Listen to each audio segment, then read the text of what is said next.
Before we begin, here are some housekeeping announcements as we wait for more participants to join us.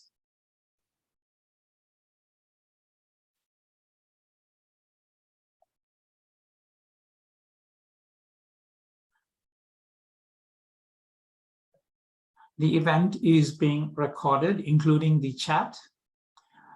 Microphones have been muted for this event. If you have any questions or comments, please type it into the chat, and presentations will be shared after the event.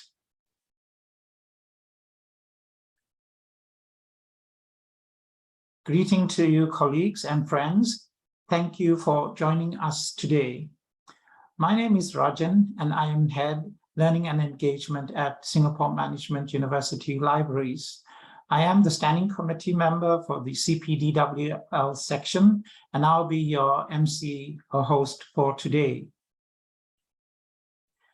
The Continuing Professional Development and Workplace Learning, or CPDWL section, in support of this week's Global Media and Information Literacy Week, welcomes you to our webinar on Infodemic, CPD, or Continuing Professional Development Opportunities and Initiatives for Library and Information Science Professionals. This webinar organization was led by Dr. Mathilde Fontaine, whom I will introduce to you shortly, and is supported by Dr. Constance Leroux-Hui and I. Constance is the Director of Documentation, Archives, and Publications at the Ministry of Economy and Finance in the Ivory Coast. She holds a diploma in documentation and a doctorate in linguistics. She has been working in the field of documentation for almost 22 years. Our program today will begin with some opening remarks and introduction, where you will learn more about the infodemic as a concept and how we went from fake news to infodemic in the last 5 years. That would be presented by Mathilde. We will then have presentations about training initiatives at the World Health Organization. That would be shared by Tina Purnat. And we also have Sarah Lemon, who will talk and share more about the ASEAN-USAID PROSPECT in Jakarta, Indonesia. The last speaker is Joseph M. Yap, and you will hear the clarion call on the role of librarians in advocacy and the skills needed to fight infodemic and infobesity. We want to include you too, so please ask your questions, share your own experiences and reactions in the chat.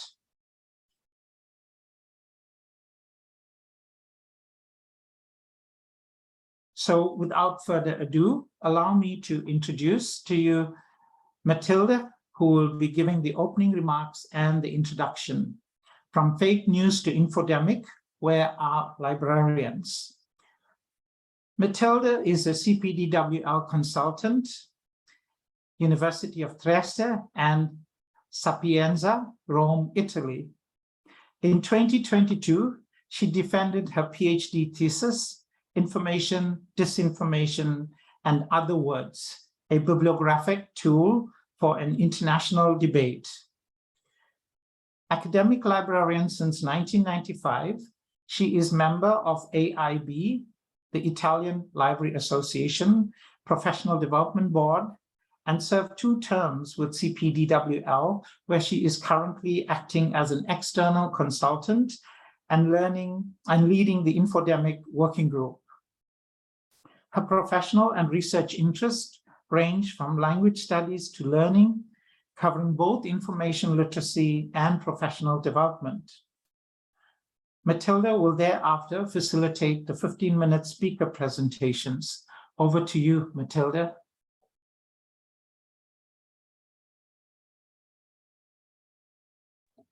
Oh, thank you, Rajan. It's a pleasure to be here. Welcome, everybody. And it's a pleasure and an honor to open this great panel.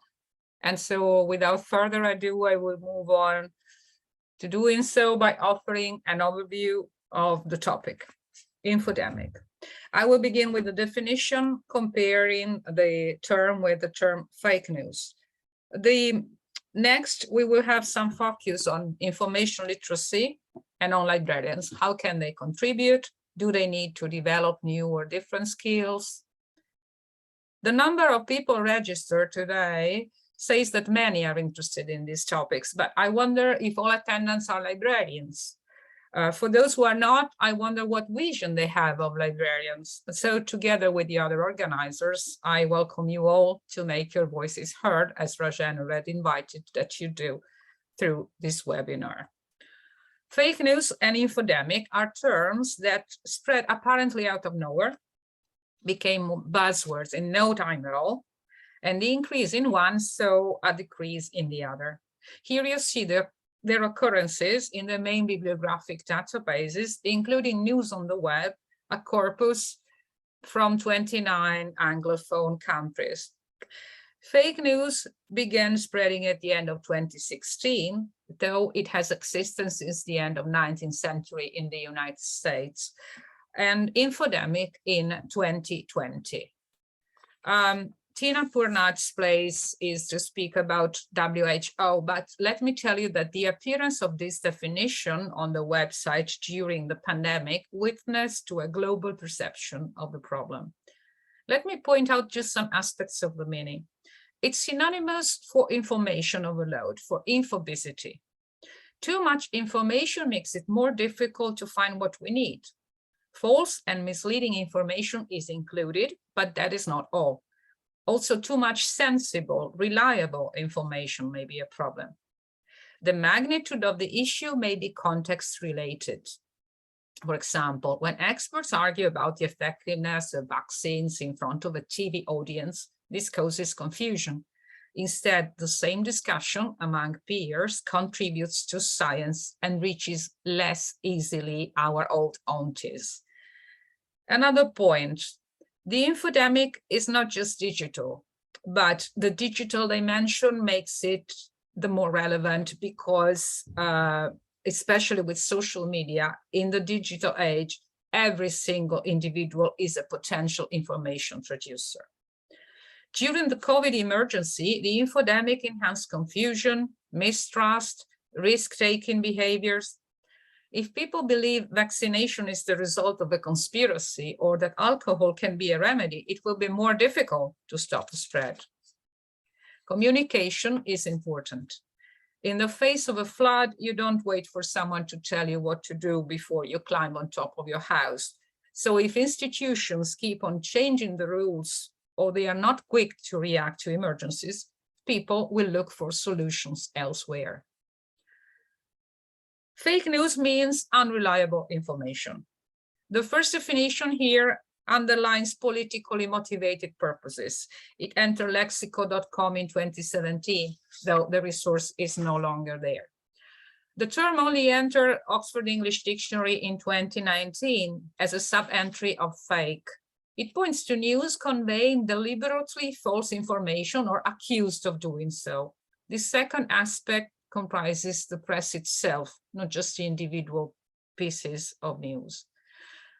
Compared to infodemic, fake news is not too much information, but too false. Fabricated information is one of the components of an infodemic, but in an infodemic, not all information is false. Both infodemic and fake news are part of information disorder, and they share some aspects. First, the digital age offers them a different dimension. There is just too much information around. But emotional and psychological issues are implied. Humans have a natural tendencies to cluster according to their preferences and ideas. It is more economical and more pleasant to run a project or spend an evening with someone who shares our vision rather than having to argue on the fundamentals. In other words, we rely on our biases and look for something or someone that confirms them. Our society is increasingly individualized and complex. People may feel lonely, a feeling which is more easily appeased by belonging than by understanding, a perception at the roots of echo chambers, conspiracy theories. To enter an us-them divisive vision, believing in what our side says and despising the opposite front, is far easier than trying to understand. These dynamics are greatly enhanced by social media, which trigger our soft points, emotions rather than cognition. Unfortunately, this also affects knowledge production. These composite phenomena demand a joint interdisciplinary effort like information literacy. The phrase was coined by Paul Turkowski in 1974 in the face of the massive document production of the time. It was proposed as a set of skills necessary to make sense of the world. And the definition offered in 2018 by CILIP, the UK's Library and Information Association, still reflects the vision that it is a competence for life. The same of MIL strategy, and that librarians and other information workers have been aware of long before fake news and infodemic time. The way we approach information affects our whole life. Information literacy, learning to evaluate and assess information, should be a key competence for all citizens. It should be part of the basic school curricula and the core topic in lifelong learning. But the issue is not mastering technology. Meaningful access to information is based on 4 pillars: information literacy, technology skills and availability, a legal system tolerating differences and rejecting censorship, a favorable cultural and social context. No individual should be left out because of their status or education. What does this scenario imply for librarians and other information workers? Do they need to develop different skills? Librarians can't fight fake news if they insist on simply adding reliable information to the mass already available, said Matthew Sullivan. The psychological mechanism I hinted at earlier either prevent people from taking it in or cause them to simply look for a confirmation of the biases. Libraries preserve documents in any format. They foster historical memory, an antidote against misinformation. Libraries are everywhere. They can reach out to people and offer meeting spaces, but also internet access, computers, other devices to everyone. Libraries organize documents in collections. To do so, they exercise lateral reading, meaning they look at the paratext of the document and their context. Librarians' vision is different. They break information into pieces to analyze how it is made. Like Harry Potter, who found the Philosopher's Stone because he wanted to find it, not to use it. Librarians' goal is not to use the documents they organize, but to help others find them. Yet in my research, I found little evidence that librarians were perceived as natural allies in the fake news infodemic scenario. The problem seemed to regard politicians, journalists, media experts. I wonder why, and one of the reasons might be how they are perceived from the outside. Maybe still as shushers and book guardians. If it is so, they probably fail to communicate and advocate how they can contribute. In this new scenario, they probably also need new skills, next to the traditional ones, soft skills, to interact more effectively with prospective partners in education, to media and information literacy. People such as teachers, IT, disciplinary experts, journalists, they can be our allies. Or simply just we need different skills to deal effectively in our libraries or on the web with people supporting extreme views. Yet, our core mission remains the same: to ensure information access for all. All right, I'm sure that after I tried and put together some elements, now I am sure that, let me stop sharing my screen, and I will leave the floor to next speakers who are going to go deeper into these topics and more. Our next panelist is Tina Purnat. She's WHO team lead for infodemic management at WHO Health Emergencies Program. Tina has worked for over 20 years at the WHO, European Union, and academia. Her expertise amalgamates health research, analysis, and policy making, with an emphasis on promoting the use of health information and evidence in decision making and for policy making. As part of the WHO COVID-19 response, she worked in developing and formulating WHO infodemic response and infodemic management interventions, for which she received the WHO Pathfinder and Innovation Award 2021. Her talk is titled Information Overload During Health Emergencies. How can libraries help build resilience to the infodemic? Infodemic is a phenomenon that is becoming one of the major features of our society. Libraries can help us buffering between the infodemic and our personal and professional lives. As a venue of access to health information, fostering literacies that help us cope with the change in science, uncertainty in health information quality and health-related knowledge, as well as their ability to sift through the mass of scientific and gray literature to use in our jobs and our lives. I'm leaving the floor to Tina Purnat now, and I thank her very much for being with us today. Thank you, Matilda.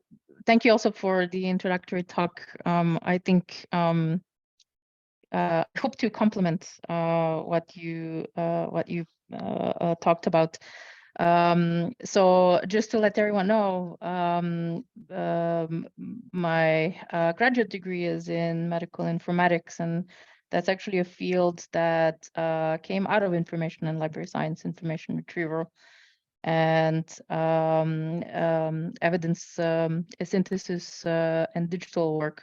So I absolutely, I think I'm sort of among my own crowd, and I hope that we can discuss some of the things that I will probably not be new to you, but I would like to frame them and present to you a bit of how WHO has been thinking about the challenge of infodemics, especially during emergencies. And why does that matter? Because actually how we respond to an infodemic that occurs during a health emergency, well, that depends a lot on what groundwork we prepare before an emergency occurs.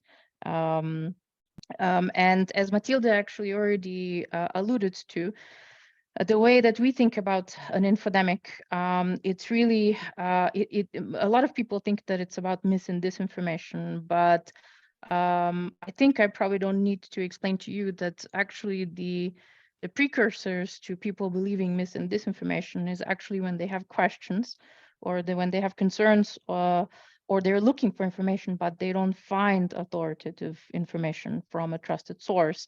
That's where an information vacuum occurs, and people can, and this is where a particular narrative or particular topic can be usurped and filled with mis and disinformation. So truly, yes, an infodemic is about questions, concerns, but it's also about overload. It's also about outdated information. And that's actually a challenge as well. This is really something that every person is dealing with. If you think back at the last couple of years, it wasn't just that the population and communities at large were challenged by this. Also, the health system itself and healthcare workers, they were actually experiencing a double, both in their personal lives, but also professionally, as the science kept evolving, when we were learning more, not only about the COVID, the virus, but also the disease and how we can manage it. And of course, from this point of view, those communities that are most vulnerable and isolated from the health system, from health services, tend to also be those that are particularly susceptible to the infodemic. I won't go through this this extensive list. It's really not exhaustive, but it gives you a sense of how many domains from individual to health system to societal level can be affected by the infodemic. There are actually even wider aspects that aren't here, which relates to social cohesion and trust across all of these domains. And of course, you know, the health sector cannot address any of these alone, but there are actions that we think that the health sector can do to can undertake to mitigate these harms, and of course can also build partnerships with other parts of society, professional associations such like yourself, who cut across health and other topics where we in partnership can address these. When it comes to an infodemic and how it causes harm during an emergency, there's this one piece related to information that is really important to also take into account. So whenever a crisis or health emergency occurs, affected people really search for information differently. They take in information differently. They process it differently, and they also act on information differently. And so any vulnerability that they may have or that communities may have basically get exacerbated. And this therefore requires also a look specifically at, well, not only how do we communicate health information during an emergency, but what actually affects people's communities and and the health system's vulnerability or resilience, promotes resilience during such an event. For those of you who are interested in the wider frameworks and activities that we have put forward at WHO, I recommend that you look through our website and through this reports that I referenced here. Suffice it to say that in order to address an infodemic, because it's such a complex problem, it deals with the information environment, it has aspects of individual, cognitive, psychological aspects related to information and its effects. It deals with aspects of health system and the harm it causes, for example, with people taking unrecommended treatments or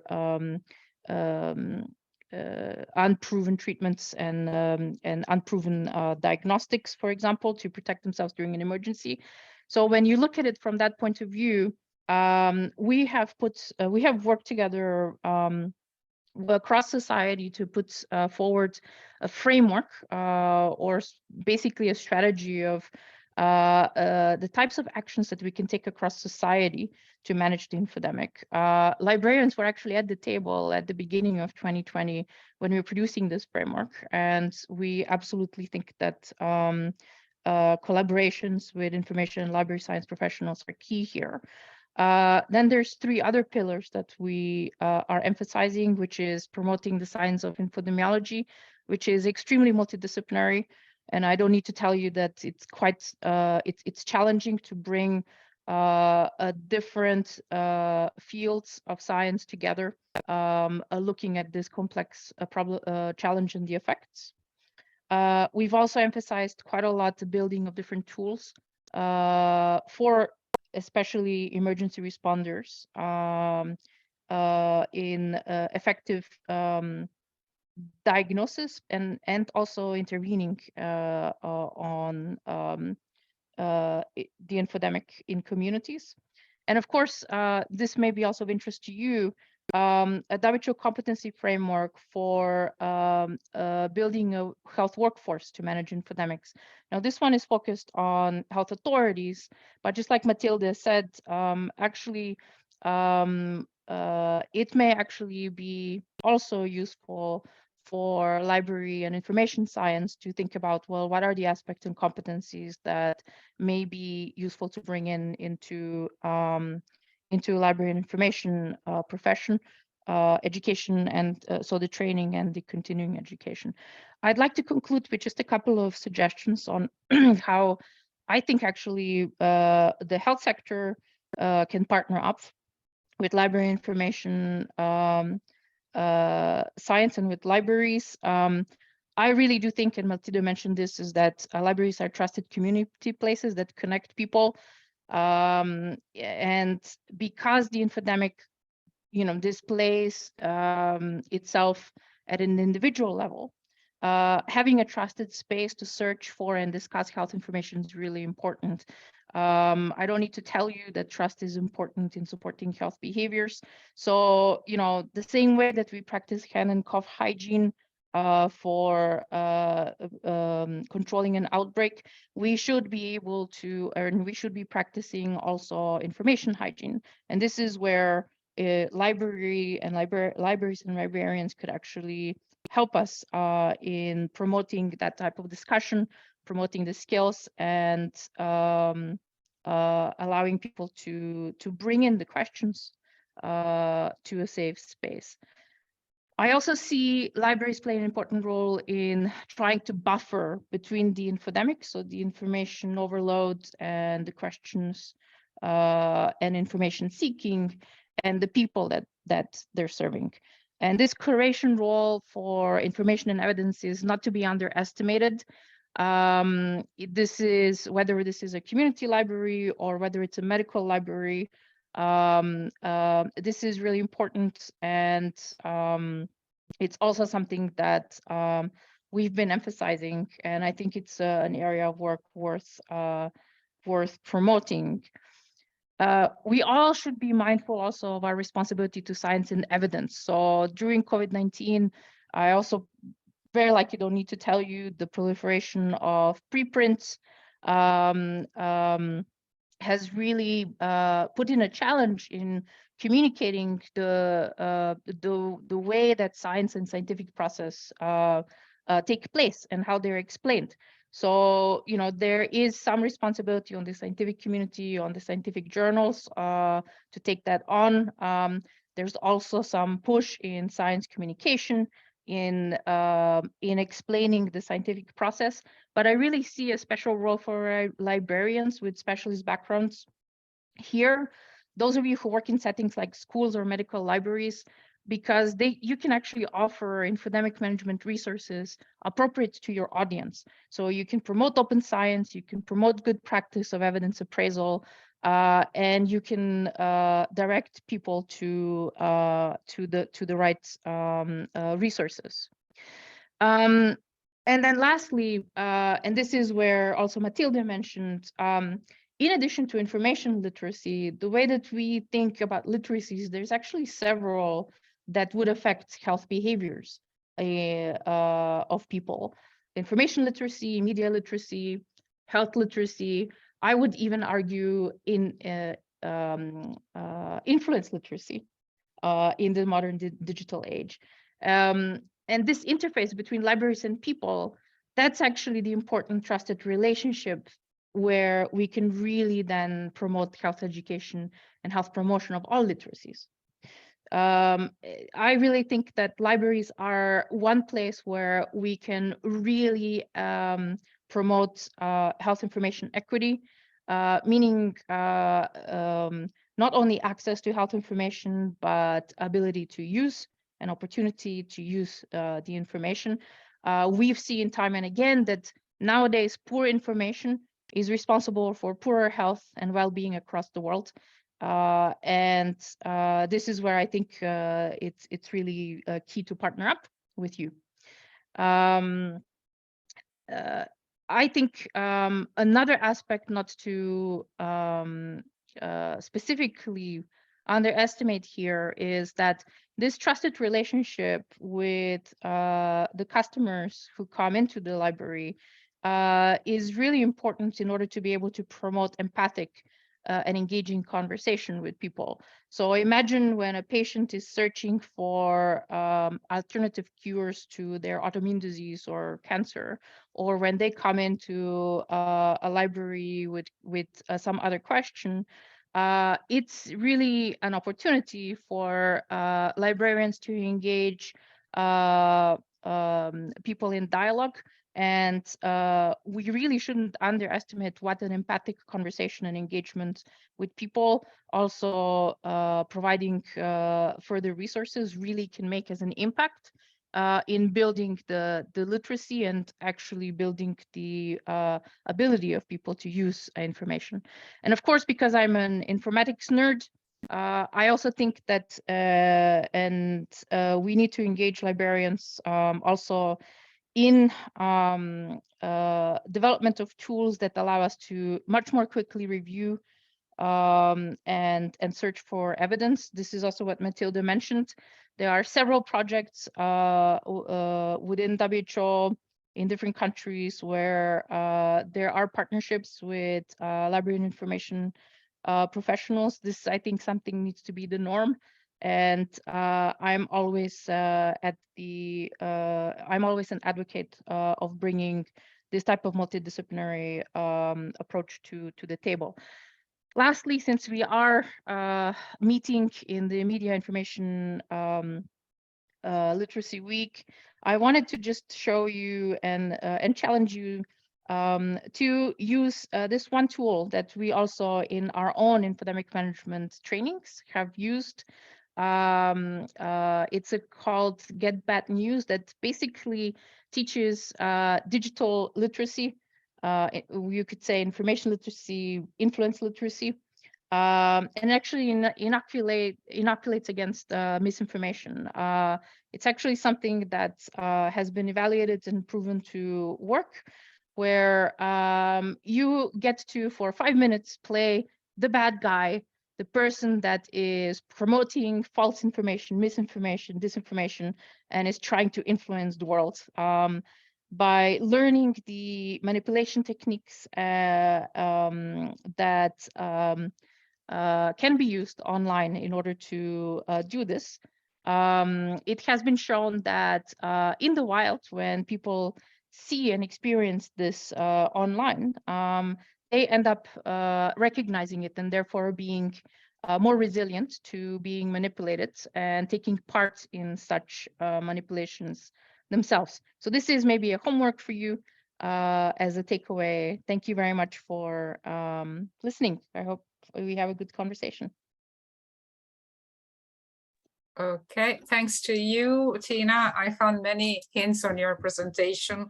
The bad guy game, I did try and play. I wasn't bad enough, but I will try again. It's really, yes, it's quite, yeah, one of these tools that can be used. Technical, okay, the chat, I had been asked to say that the chat doesn't work, but it seems to work now. Apologies for, I invited everyone to share their views on the chat, but it didn't work up to now. But I saw some, anyway, in case it happens again, you can still use the Q&A. I saw there are 3 comments from Italy, looking at them, so I'm also nationally proud. And all right, we move on to the next speaker. What Tina said gives us hope. I mean, offered views and ideas, projects to intervene, to jump in as librarians and take the hand she was offering. And also, I think that competencies framework is something we should really look into. Next to our next speaker, Sarah Lehman. Sarah Lehman is Regional Program Manager at ASEAN-USAID PROSPECT, so apologies. Sarah Lehman is a Regional Program Coordinator with the ASEAN-USAID Partnership for Regional Optimization in the Political, Security and Social-Cultural Communities Project. Based in Bangkok, she has worked on a range of development programs in management, communications and operations over the past 13 years. Sarah received her BA in Foreign Affairs from the University of Virginia in the US and MA in International Development Studies from Chulalongkorn University in Thailand. Sarah will speak of ASEAN training of trainers, talking about competencies, program to address disinformation and promote media literacy. Her brief presentation will provide a general overview of ASEAN's efforts to address disinformation and media literacy, develop and launch the ASEAN TOT program. The presentation will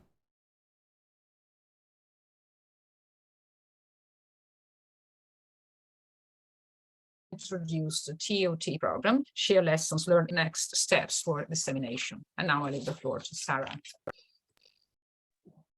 Thank you very much for that kind introduction, and thank you as well to the organizers for inviting Prospect to join this esteemed panel and webinar today to share a bit more about our work with the ASEAN on this TOT program. So in the next 10-15 minutes or so, I will provide an overview of the context for our work, the development and delivery of the TOT program thus far, and share some lessons learned and next steps coming out of that. So I will go ahead and share my screen. Bear with me.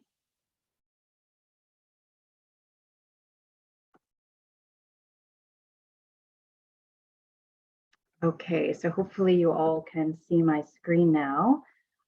Just as a little bit of background, Prospect is a USAID State Department program mechanism, rather, for U.S. development cooperation with the Association of Southeast Asian Nations, or ASEAN, as the dialogue partner. And our program focuses mainly on strengthening ASEAN and member states' capacities for regional cooperation on a range of non-traditional security challenges. Among the ASEAN priorities, a long-term priority has been preventing and countering violent extremism. And actually part of that priority, part of that agenda includes combating online radicalization and strengthening the quote unquote social media resilience of young people in ASEAN. And in addition to that, countering fake news has also been on ASEAN's agenda for a few years now. Actually, back in 2014, ASEAN adopted a declaration on social responsible media for a peaceful and prosperous community. So that was back in 2014. And then in 2018, ASEAN followed up with a framework and joint declaration to minimize the harmful effects of fake news, which emphasizes education and awareness raising.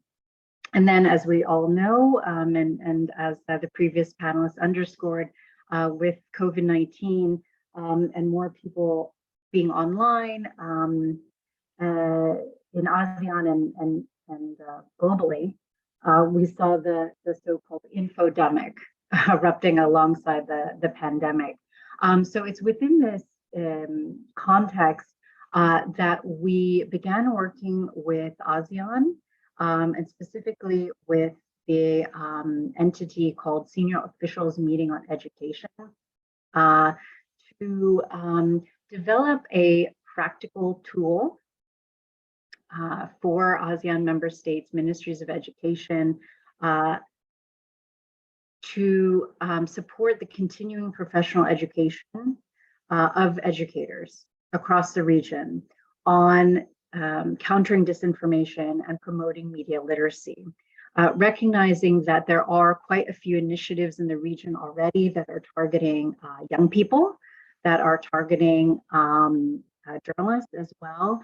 And we recognize that because the landscape, the media information landscape and the disinformation landscape is evolving so rapidly, that there was a need for a practical tool as well to help support.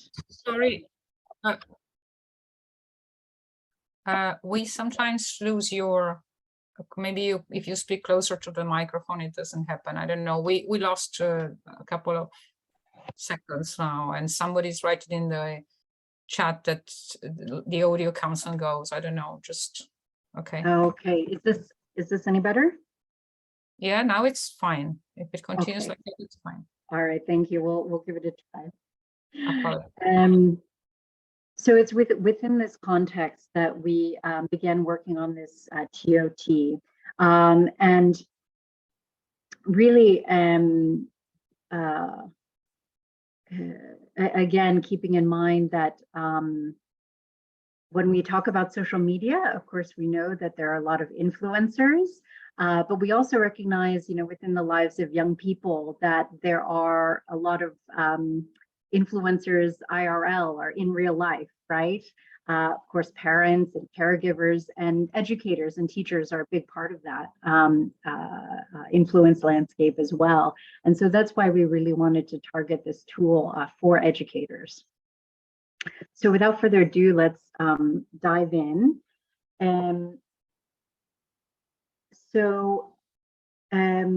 The development of this TOT, there are 4 key objectives, the development of the Training of Trainers program. So the first, well, essentially it's to ensure that educators are equipped both in terms of theory and with practical resources and tools to reach their students and provoke critical thinking and meaningful discussion about media information literacy and disinformation. So we wanted to expand the conceptual understanding to provide resources, particularly resources that can be customized, recognizing that across the ASEAN region, the education, media, and digital landscapes are all quite different. And to support the teaching capacity, and then also to promote regional exchange and collaboration as well. So guided by these objectives, the TOT Program Educators Toolkit was under development for much of last year. These were guided by desk research, a series of consultations with multiple sectors, and then the final version came together after these consultations and was finally launched in January. Earlier this year. And so this is an open source resource. It's available online. The link is here if you'd like to have a look at the toolkit. So what's inside the toolkit? It starts off with a background about this resource and guidelines for educators or others who are hoping to use this toolkit for capacity development activities. Again, this is intended for educators. Initially, it was designed for educators within secondary and tertiary level institutions, but as a resource, it can certainly be tailored for other audiences as well. But the main meat of the toolkit is part 3, which are the model curriculum modules. And there's 6 here. And these can be used in whole or they can be used in part. Each module has 1 to 2 related topics. And it provides for educators proposed learning outcomes, background notes, sample lessons and activities, assessment tasks, and further reference material. And so you can see the modules here start off with the power of information, and then it goes into the age of disinformation, how disinformation spreads, recent trends in disinformation. Module 5 covers journalists, news media, and disinformation, and then finally being a disinformation detective. And then part 4 refers to more educational materials, guides, and reports, as well as organizations and initiatives that are working on media literacy, fact-checking, so that users can do more research and stay up to date with ongoing developments. In developing the toolkit, and particularly the curriculum modules, in fact, we were quite careful about not including examples of disinformation from ASEAN member states. One, it was tough to find examples. And secondly, cultures and policies related to media and information vary quite widely across the 10 countries. So again, we really wanted to emphasize that this toolkit needs to be contextualized by users to suit their own training context and to suit their own country context as well. Moving on. Okay, so the next step was to pilot this TOT program and to pilot the toolkit. And so we held a workshop earlier this year, from May to June, with participants from across ASEAN member states. We had participants from ministries of education, from academic institutions, from civil society organizations, as well as teacher education institutions. And essentially through this workshop, the participants underwent the training module by module, but they also worked in country teams to customize the toolkit. And so it was essentially a blend of group instruction and independent country teamwork through an iterative process over 2 weeks.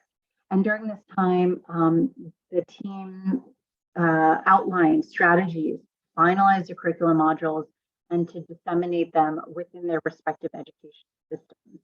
And then there was a final showcase in which they could present the work that they had done so far to contextualize the toolkit and their proposed strategies for dissemination to their education officials and information officials at the end. And this just captures briefly some of the learning outcomes from the TOT, the initial TOT. And it was quite interesting to get a sense of, the impact that the TOT had, because again, we're talking about, 10 very different countries. And so it was interesting to see, what issues were, what the different priorities were across the different participants and across the different countries, and also the level of familiarity as well with disinformation issues. Definitely there were some challenges with some of the technical material, but all in all, across the board, participants underscored that this was of growing importance and growing need within their institutions. They also provided some really thoughtful and constructive input as well on the TOT and the toolkit. So toward that end, these are just some examples of what the different country teams proposed at the final showcase in terms of putting in motion their strategies for further disseminating the contextualized toolkit. So some of these included, elaborating the modules, involving more specialists and stakeholders. Others, of course, needed to socialize the contextualized toolkit a bit more and gain more buy-in in order to incorporate it as part of their institution's curriculum. Some others proposed more informal opportunities, such as webinars, training online, creating networks for media literacy education between universities, and just sharing this as a resource on existing educator platforms or portals online. These are just some reflections from the participants who participate in the training, and maybe in the interest of time, I'll move on.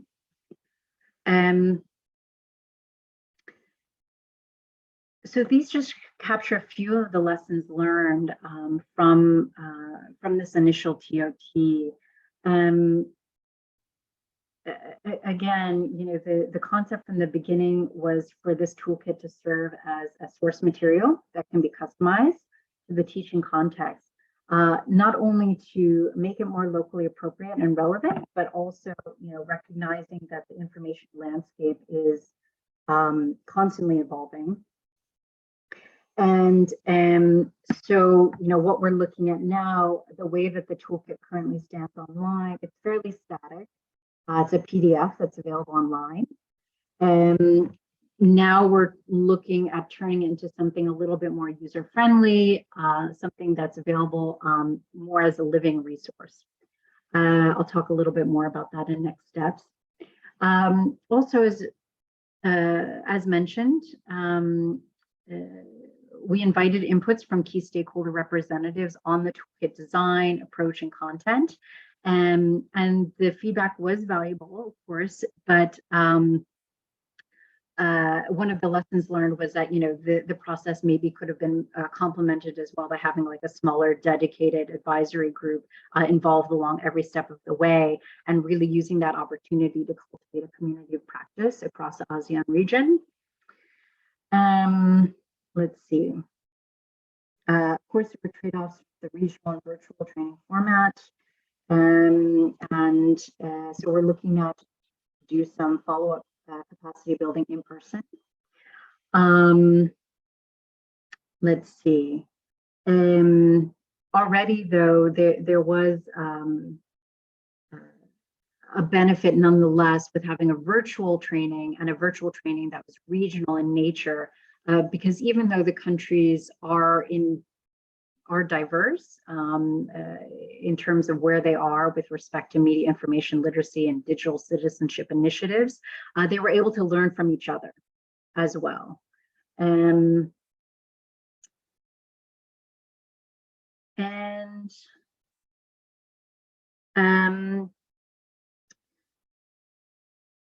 Also, a lesson learned was, engaging a bit more with the formal education system and civil society stakeholders, and using this as an opportunity to promote more critical engagement and co-creation with the participants. But in general, again, the overall takeaway is that there's definitely a need and a demand for more resources and more capacity development in the Southeast Asia region on disinformation and media information literacy education. So finally, in terms of next steps, as I mentioned, we're already looking at turning this toolkit into an online resource so that it's a little bit easier to navigate and a little bit easier to update as well for users. We're also looking into potentially turning this into an e-learning course that's self-directed. And last but not least, we are also looking to do more awareness raising and dissemination of the toolkit amongst civil society organizations that are in Southeast Asia. So I think I'll stop there and happy to answer any questions regarding the toolkit. And thank you again for allowing this opportunity to share our work. Thank you, Sarah. I can see in the chat your presentation scattered a series of interesting questions. Maybe some you would like to answer later, but now we are running a bit late, so I'll move on to present our last speaker, last for the day, but not for importance of what he's going to say. Joseph M. Yap, doctoral student at Eötvös Loránd University, Budapest, Hungary. Joseph will speak of libraries and librarians as agents of truth. This presentation will share stories and insights of how libraries and librarians play a vital role as advocates of information based on facts. Libraries are here to preserve, defend, and patronize reliable, credible, and truthful information. Some information on Joseph. Who is currently earning his PhD in LIS at Eötvös Loránd University in Budapest, Hungary. He finished his MLIS at the University of the Philippines, Tiliman School of Library and Information Studies. He is a part-time LIS faculty at the University of Perpetual Help System Laguna and West Visayas State University in Iloilo, Philippines.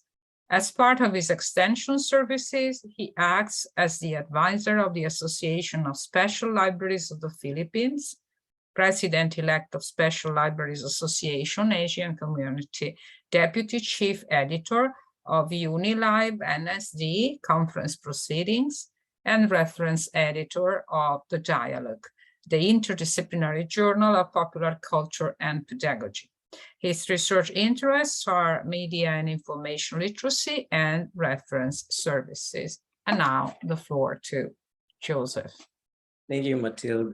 And I would like to apologize in advance because my internet is also unstable at the moment. There was a nonstop rain, so I hope that I will be able to deliver my message clearly. Let me just pull up my presentation and share with you my screen. Hold on. So here we go. All right. So thanks again for inviting me to speak about the advocacy and experience that I have about in fighting back infodemic. These are the experiences of my previous library organizations and me as a librarian, as a practitioner, educator, and a researcher. So I'm here to give some sharing, some thoughts on issues that surround infodemic. So as mentioned, my interests are all about information literacy, media and information literacy. Previously, I was the information literacy coordinator of a academic university in Kazakhstan, as well as the chair of one of the info literacy programs in one of the academic universities in Manila before. So first, as a practitioner, I started my career as a cataloger.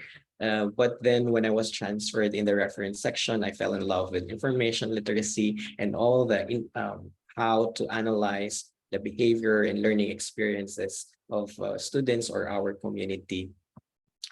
So one of the things that I did as a practitioner way back when I was still part of Nazarbayev University Libraries is to do like this, what like IFLA is doing. So we build capacity building programs and information sharing sessions. And during that time, early on during the pandemic, everybody is like panicking. What should we do in this case? Like infodemic is now everywhere because of the misinformation, disinformation, and fake news. So librarians have to step up. So the chat now in this session, people are so active asking what can librarians do, right? So as a practitioner during that time, and we support and we are aware about the media and information literacy of the UNESCO. We support the Global Week, which is also happening this month. So we conduct activities in support of the celebration. And during this pandemic, we sought different or invited experts in the field across the globe to discuss what are the role of librarians and libraries to counter infodemic. So during that time, we were so privileged and honored to invite like personalities such as Dr. Jesus Lau, who's also leading the Global MIL Week. He's a director and a professor of one of the universities in Mexico, Miss Lisa Yannick Hinchliff from the USA, who's a coordinator for information literacy services at University of Illinois at Urbana-Champaign, and a school librarian in the Philippines. She is renowned for her information literacy activities, and also Dr. Tandok from Wikimwi School of Communication in Nanyang Technological University in Singapore. So this time, this is not an easy task because it was pandemic, and because Kazakhstan is predominantly they speak Russian and Kazakh. So all the information shared here was translated into two languages. So English is the medium of this webinar, but beforehand we tried, because we want to be inclusive for the people of Kazakhstan to understand the webinar. Okay, because most of the time when we conduct activities for them, even librarians or non-librarians, we have to make sure that everybody understands what we are talking about. So we have to make sure and translate all the text in advance, both in Russian, Kazakh, and of course, the English, which is already the primary language. And during that time, one of the objectives is to keep everybody informed about the MIL actions and strategies during that time. So these were the speakers. We did it online, and it was recorded, and you can also access it in the YouTube channel of NU, or Nazarbayev University Library. One of the highlights in this session was what Lisa Yanigi-Hinchliff mentioned, that it's discerning and thoughtful use of media and information resources.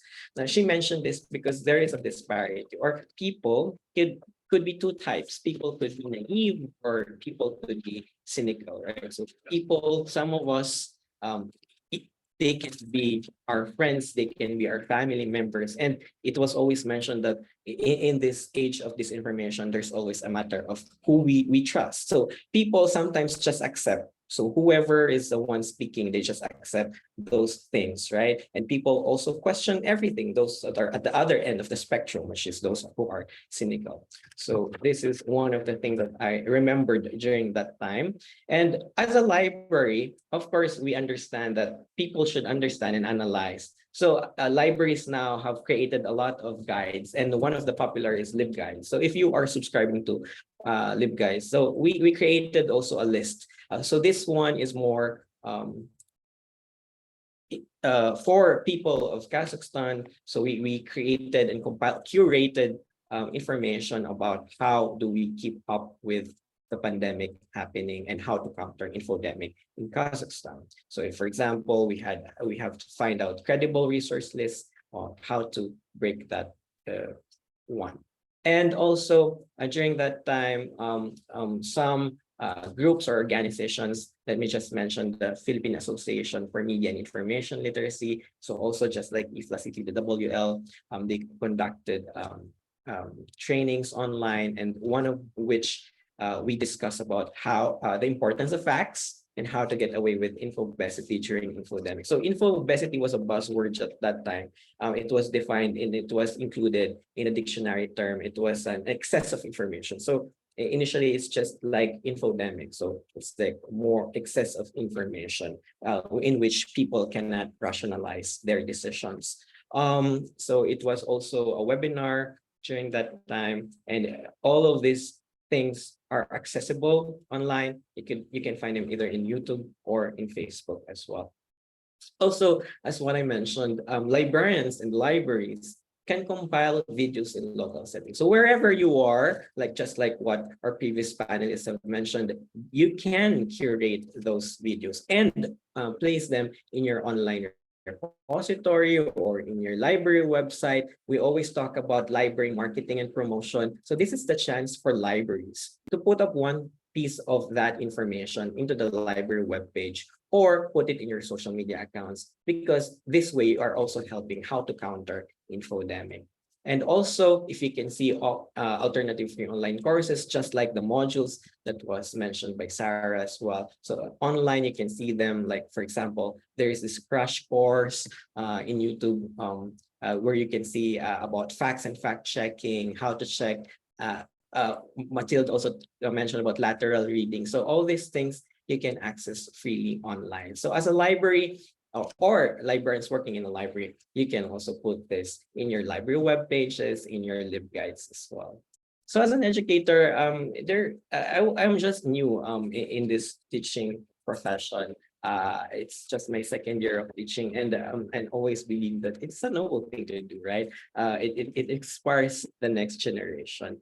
And I feel that there is also a responsibility now that I'm a student as well, and as an educator. So to teach or not to teach, of course, we have to share our knowledge as much as we could.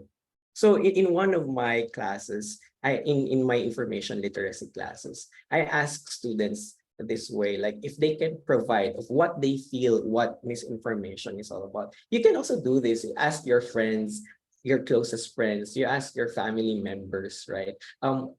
Can they differentiate fake news, and just listen to them and see what they think about misinformation, what they think about facts or fake news. And what I do is that I ask students can you give an example of you think is misinformation? And if you think this is misinformation, can you also provide a fact to counter this misinformation? So one of them I mentioned about COVID-19 in the Philippines, and it's just very interesting that students can critically think on a level where they understand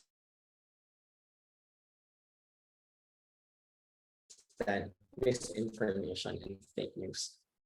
Institution where I teach. So also during Library and Information Services Month, we have the National Book Week in the Philippines. So we also provide and promote different capacity building for specifically for students. So again, we discussed about post-truth and how can we help combat false information.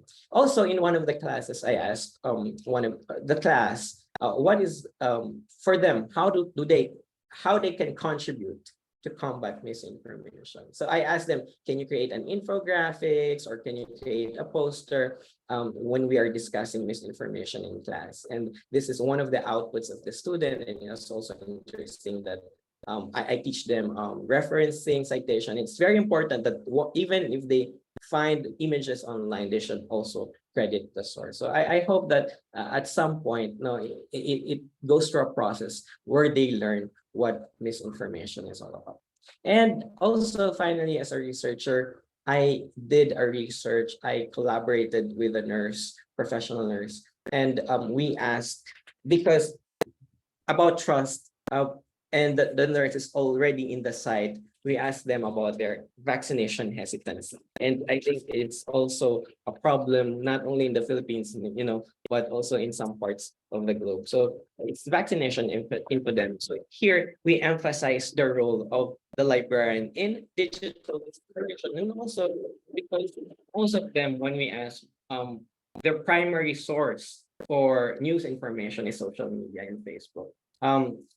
In social media and Facebook, even if you can see posts like this, like the Department of Health of the Philippines provided information on how to fact check about the COVID-19, and some people would believe about like Tuob or this one. If you can see the right side of the images where they inhale this water with salt, and then they cover themselves. So, but as we have people here from World Health Organizations, because it is not yet proven that this could be a good thing to do when you are trying yourself to not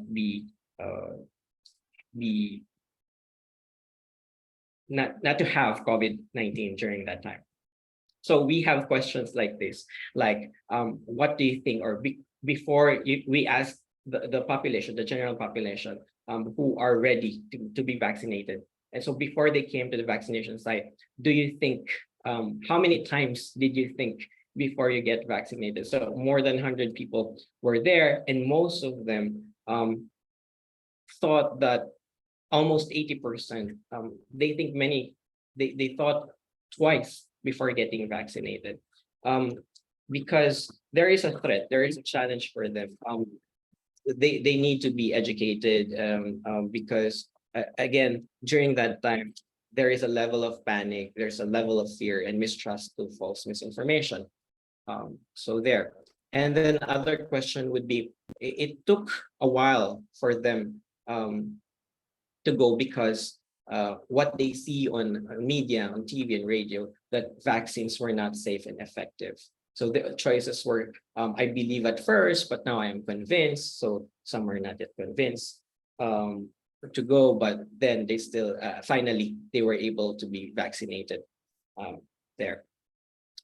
What else? So it's very important to provide reliable and authority of information, especially when you're partnering with the medical and health information professionals. What else? So what are the other role of libraries? So since during that time, the vaccination site was part of one of the province. So I need to ask, what were the things or the experiences of the provincial library where the vaccination was happening? So I asked the role of the library, and as as they shared, they just have this social media account where they post information about COVID-19 vaccines, on what is the importance of being vaccinated, and the things that they should remember and know, and the reasons why they should really go and be inoculated. So there. What else? Oops, sorry. So as you can see here, the main highlight of that research is that we librarians can partner with professionals. So in this case, because we're dealing with infodemic, we can partner with medical and health professionals in doing information research. Also, I want to share this newly published research by Alison Hicks and Anne-Marie Lloyd. It's entitled Agency and Liminality During COVID-19 Pandemic, Why Information Literacy Cannot Fix Vaccine Hesitancy. And in this one, you can see that they said that vaccine hesitant people, in this case, in UK, employ information literacy practices to inform themselves about COVID-19 vaccines. And the findings indicate that, contrary to what has often been assumed, hesitancy constitutes a relational experience that emerges from and within transition. So it's really, it depends about how the individual, the knowledge that they have prior to having the pandemic, within the pandemic and after the pandemic. So until they realize the importance of getting vaccinated. So it's very important. And also in that research, it's also important to understand the reasons why they finally agreed to be vaccinated. Is it because they don't really have time to go to the vaccination site? Is it because of work or school requirement? Or is it because just of travel requirement? And of course, as a concerned citizen, I would say that there are ways, because most of us are in social media. And if you think that the information that you get, let's say in this instance, Twitter, you can report them. So you yourselves can do the same. So if you're active in Twitter and you think this is a misleading information, there is now a feature where you can report those ones. So just report the tweet, select shown misleading information, and then identify what kind of misleading information that is, if it's related to health, to politics, or something else, and then proceed with your report. All right, and these are my references and questions. Also, just to invite you to the future conferences that we have. Thank you so much. Thank you very much to you, Joseph, for this very interesting presentation overview, which I think kind of blended with all the rest. Now I'm leaving the floor to Rajen. We are running nearly late, but maybe we have time. Thank you, Matilda. And I think perhaps before I call upon Constance, our colleague, maybe we could get the participants, Matilda, to type in some of the keywords or phrases they took away from today's presentations.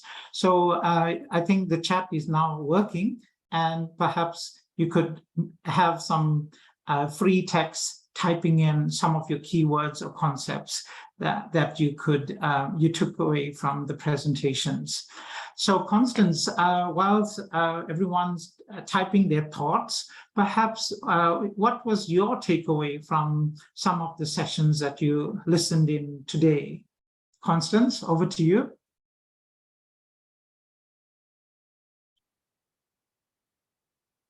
Could you unmute yourself? Yeah, all right. Hello, so what were some of your takeaway, Constance? Can you repeat? I don't understand very well. Sure. What was some of your lessons learned from today's presentations? Thank you for all the speakers. I will make the YouTube information for participants. I don't know if I understand correctly the answers. Okay, yeah, so no, that's great. And I mean, I think the webinar will be recorded and put onto YouTube, so everyone can actually go and review it and perhaps listen in a little bit more. So I think I can see some of the colleagues have been typing in some of your thoughts. And Beatrice is saying, thank you for an interesting presentation. Kumari, thank you for organizing this informative and interesting webinar. I think Eliosa, thank you very much for this informative webinar. And I think Sharon said, too much good information can also be bad. Agreed, everyone seems to say that. Caroline De Bruyne, I think she said, I like the different terms such as infobesity, information hygiene. I liked all the tools shared, and I'll definitely watch it again and share it with my colleagues. I think while we are waiting for the chat to be populated, I'm going to put an old friend of mine on the spot, Mary Zingati Zimba. So would you like to maybe share some of your thoughts? I'm not sure if you can unmute yourself, but if you can type it in. Yes, I know you said it's not fair, but again, just your thoughts and your reactions, Mary.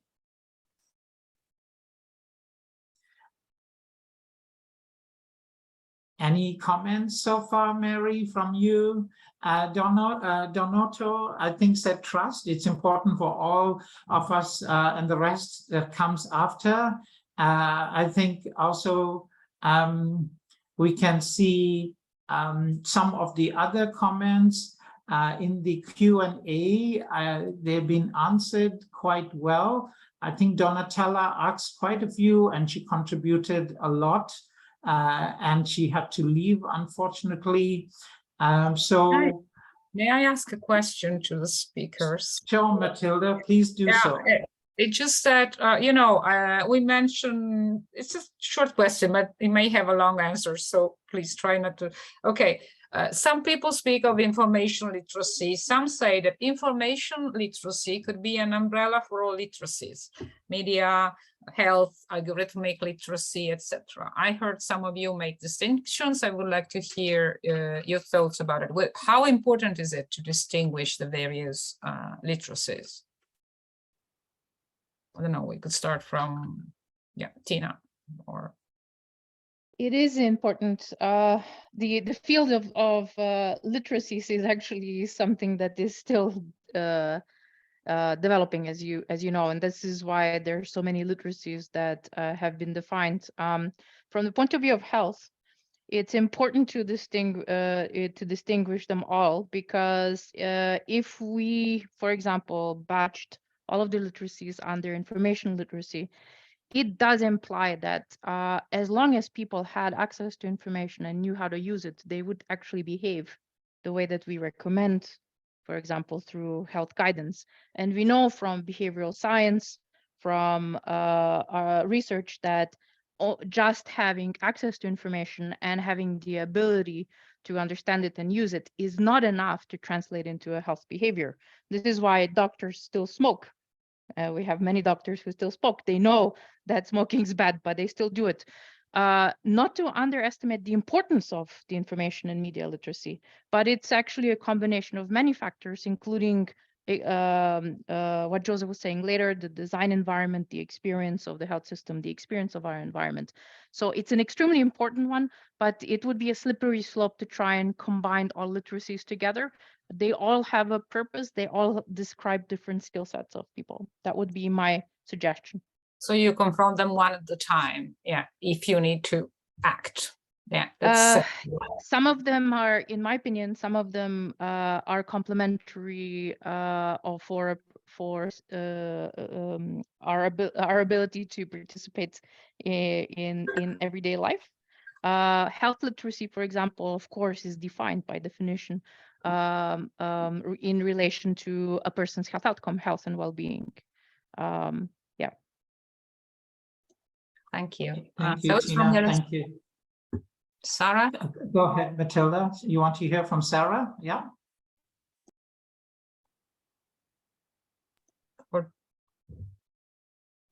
Sure. I frankly don't think I have much more value to add beyond what Tina shared, but one observation I suppose I can share, from the Q2 workshops that we had and working with the participants from across a number of the Southeast Asian countries. There was a broad sense that, generally what's covered in this toolkit is useful, but it's kind of where to place it.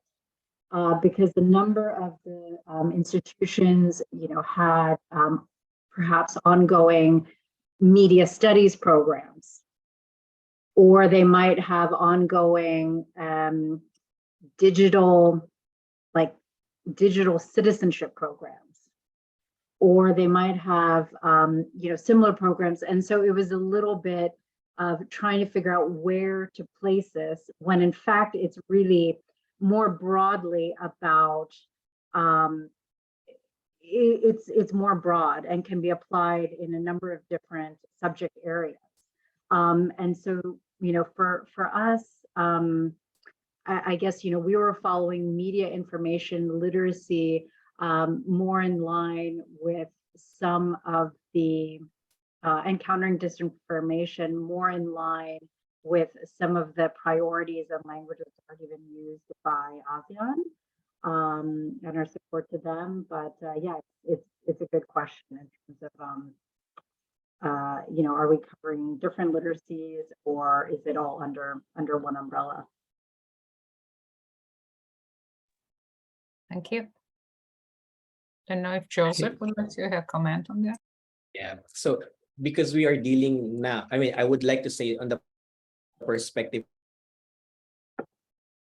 but because now we're dealing with larger one, media and information literacy, and we are celebrating the global MLA. The first question is always to ask why you need that information for us librarians, right? When we're dealing with information literacy, how you are going to use that information, because why you need that information is always the first question. But when you seek that information and now you have that information, are you going to analyze that information? How are you going to use that information? People now can share, can produce their own information.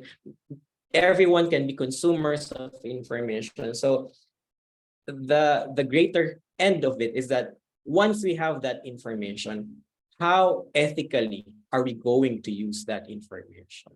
So the people, the recipients of those information, and you who are going to create that information should always be at the end of it asking yourself, is this good for them? Is the information going to be good for them? Are they going to use it in a good manner? Yes or no? Because if not, then we are not really doing well in media and information literacy. So to achieve that goal, we have to always think of the people who are going to use that information. Thank you, Joseph. I guess we have to really wrap it up here. So again, I would like to thank everyone for your attention and participation, and a special shout out goes out to our presenters for their generous sharing of their knowledge, and also to Matilda, who first mooted this webinar topic during one of our section meetings. And also Constance for stepping forward to volunteer to be part of the organizing committee, Edward, our section information coordinator, for the great publicity and guidance, Jaco for standing in for Edward today and all your support behind the scenes, and co-chair Ulrika and Alex, and all our section members for your support. So we appreciate it. And before we end the webinar, please may I invite you to actually join CPDWL, and it's an award-winning IFLA section. So again, choose carefully and join us at CPDWL. I put in the link, and I would like to thank you and have a good rest of the day ahead, and bye for now.